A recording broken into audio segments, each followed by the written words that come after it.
Members of the class of 1962, it's my pleasure as the president of Mount Aloysius College to welcome you here back to central Pennsylvania, back to the Southern Alleghenies Mountain, back to Mount Aloysius, and back to this wonderful museum that we call Wolf Kuhn here in the old main building that you will remember so well.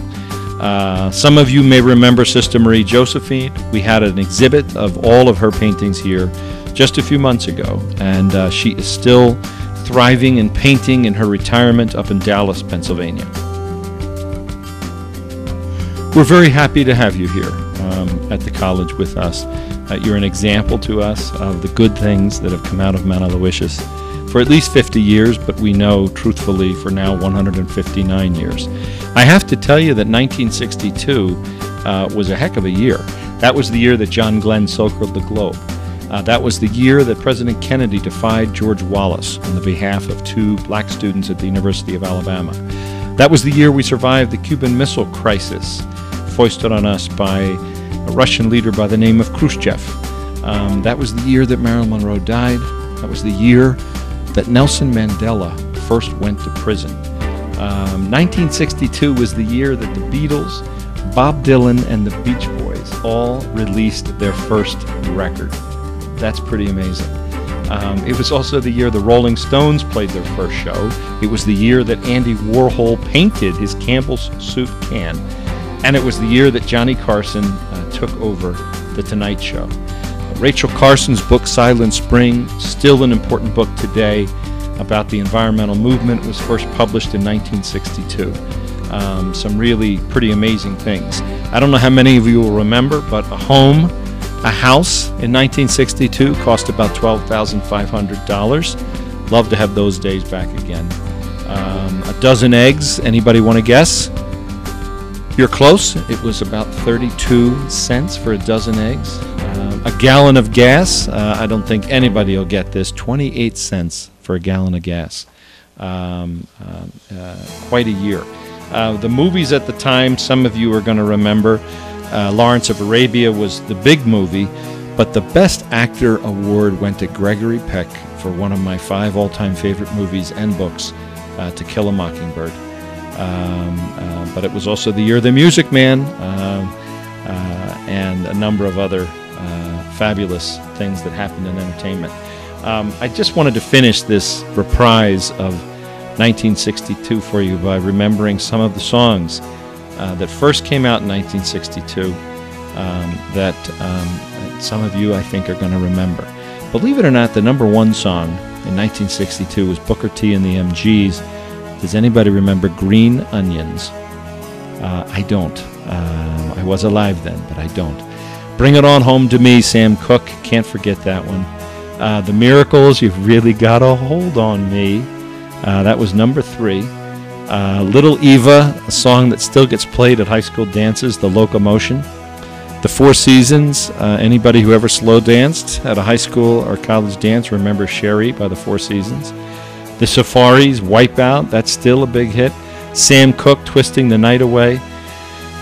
Love Me Do by the Beatles. And the Shirelles, remember the Shirelles?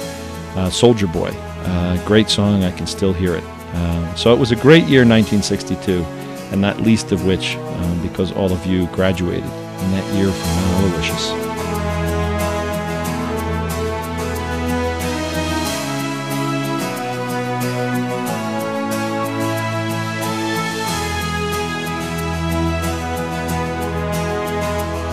I want you to know, class of 1962 was fabulous. You would be very proud of the class of 2012 as well.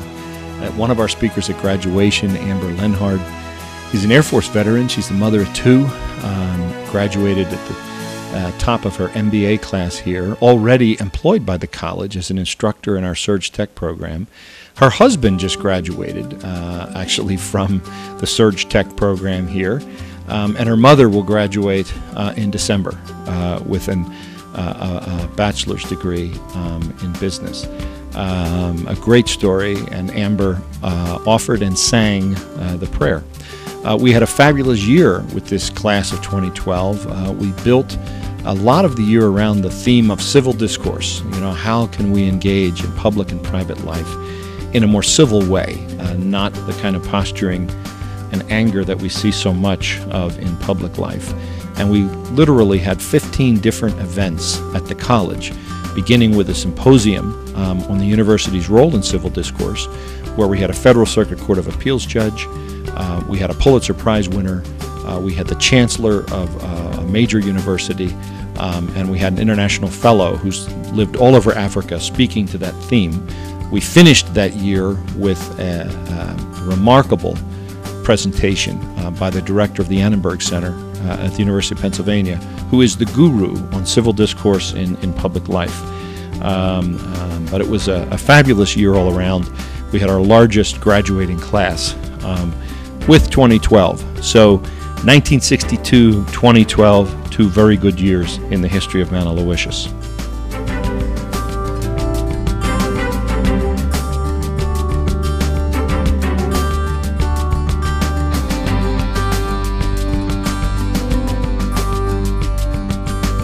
I want to bring you a few greetings from your own past. I had the opportunity to look at your yearbook a little bit earlier today from the class of 1962. And, somebody said that we all write poems. It is simply the poets that write in words. And I hope you'll write some poems this weekend, if only in your mind's eye. But I also want you to know that you wrote some poems those 50 years ago when you put your yearbook together. Sharon Ann Ross, I'm not sure if Sharon is here, but for Sharon, you chose some words from Dickens around the word sincerity. And the quote was, "There is no substitute for thoroughgoing, ardent, and sincere earnestness." Here's another one, and this was next to Mary Pepper's name. Mary's word was kind-heartedness, and the quote associated with Mary Pepper was from Washington Irving. "A kind heart is a fountain of gladness, making everything in its vicinity freshen into smiles." Ellen Kelly, who did so much to pull this event together, her quote was from Charles Lamb. The word, and it's appropriate for the work she did with our own Michael Greer to make this happen, the word that you chose for Ellen Kelly was versatility. And the Lamb quote was, "The good things of life are not to be had singly, but come to us with a mixture." A couple more. I really wanted to pick this one, and I'm not sure that Anne is here. Anne Begley Hunter. It's a Shakespeare line. It's one of my wife's favorite lines. The word associated with Anne was goodness, and it's those wonderful lines from Shakespeare. "How far that little candle throws its beams, so shines a good deed in a naughty world." Very, very nice. And last but certainly not least, and again, the words turned out to have something to do with her life. This was Phyllis Bonanno. You put the word spirit next to her photograph, and you had a quote from Balzac, and the quote was this: "To feel, to love, to suffer, to devote herself will always be the text of the life of a woman." Anyway, wonderful messages. Thanks and congratulations to whoever in your group took the time to think of those words that so described each of you, and to find exactly the right quote to represent you.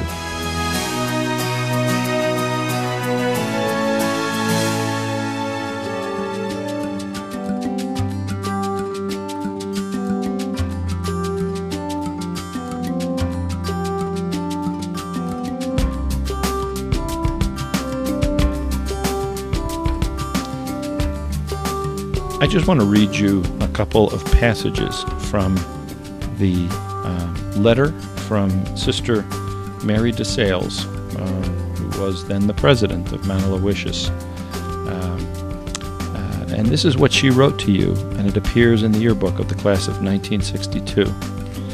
"When you came to Mount Aloysius 2 years ago, we put into your strong young hands the lamp of service. It was not an empty gesture. It was to remind you that the Mount looks upon her alumnae as women who will put out their hands to strong things, who will grasp the opportunities offered daily to lead, to point the way, to inspire, and to do. And then at the very end of her letter, she said to all of you, and I'm quoting here, "If you are filled with a faith that moves mountains, a hope that rises above all obstacles, and a love that reaches out in Christ's name to every human being, both good and bad, a love that includes all and excludes none, no power on earth can stop you. It is to such a destiny that your alma mater challenges you." I want to take a moment and read to you the last words in your yearbook under the title Epilogue, and they're emblazoned in your yearbook right in front of the picture of one of the main doors on what we now call the old main building. And here is that epilogue. "This is the last scene, the ending of our 2 years here at the Mount. They were perhaps the most important years in our lives, for they gave us a firmer faith, stronger morals, and an increase of culture. Yet for all of us, this end is just the beginning. Some of us will go on to schools to further education. We who remain will go into our fields of specialized training. Now we say goodbye, but we shall never forget."